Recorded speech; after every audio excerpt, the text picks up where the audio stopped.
Hi guys, this is Sai Kumar Kurtivada. In this video, we will learn about derived signals in solidjs. So what exactly these derived signals and what is the difference between normal signals and derived signals? So let me quickly jump into Visual Studio Code. Here, what we'll do is I'll just create one signal, that is by using our snippet called as solidjs. So SSIG will create a signal for us, and let me import this signal, and let me use this something like any age variable. Let me use age variable and set age. So now what we'll do is we'll display the age over here. So one is paragraph and the age property. Age is age of. Let me save this. Now by default, let me consider an age of 10. So let me save this. Now you can see age is 10. Now what I'll do is I'll try to create one more function. Let me create a function called as double age. So this is my function. So what this will do is it just returns a value from the existing signal. So you have an existing signal called as age, and I want to double this age. Whenever there is an update in this age, then I have to multiply with 2.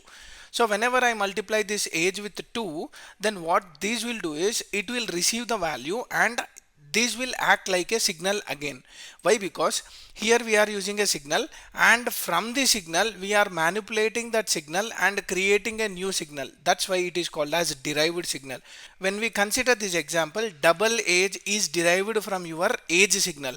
So not only one signal, you can use n number of signal. For example, I can make it like const multiplier and set multiplier, something like this.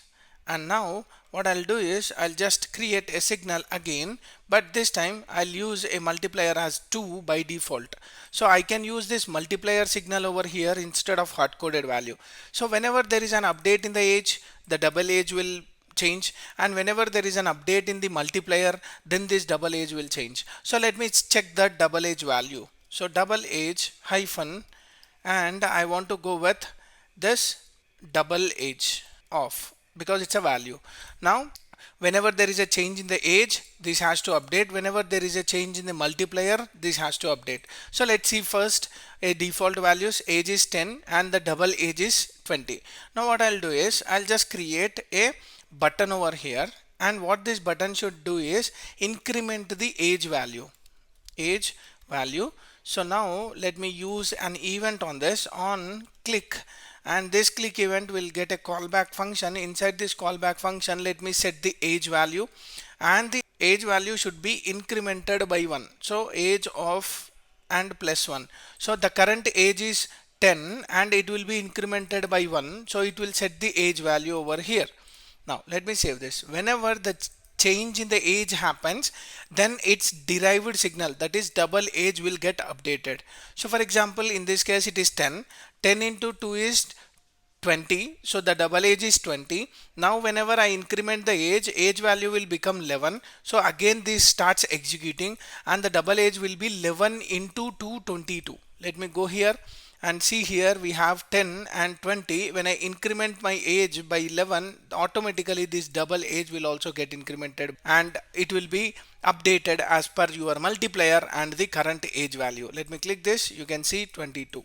In the same way, not only this age, it is also derived from the multiplier as well. So let me increment the multiplier as well.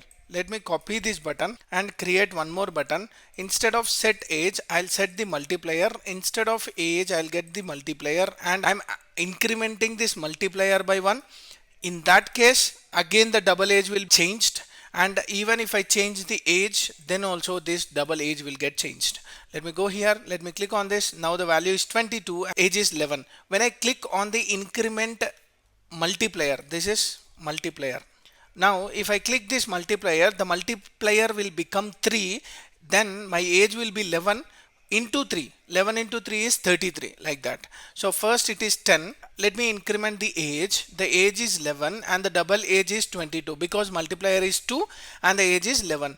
And now let me increment the multiplier. So the multiplier value became 3, 11 into 3 will be 33. So what it is doing, it is trying to update this value whenever there is a change in the signals. That means any of the signal change will update our derived signal. So that's about your derived signals. Derived signals will try to listen to your signals, whatever engaged in that, and that will be updating your derived value. So always derived signal will update the value based on your updates on that particular signal value. So this is about derived signals. Hope you like my explanation. If you like my video, like, share, subscribe to my channel for more updates. Signing off. Thank you.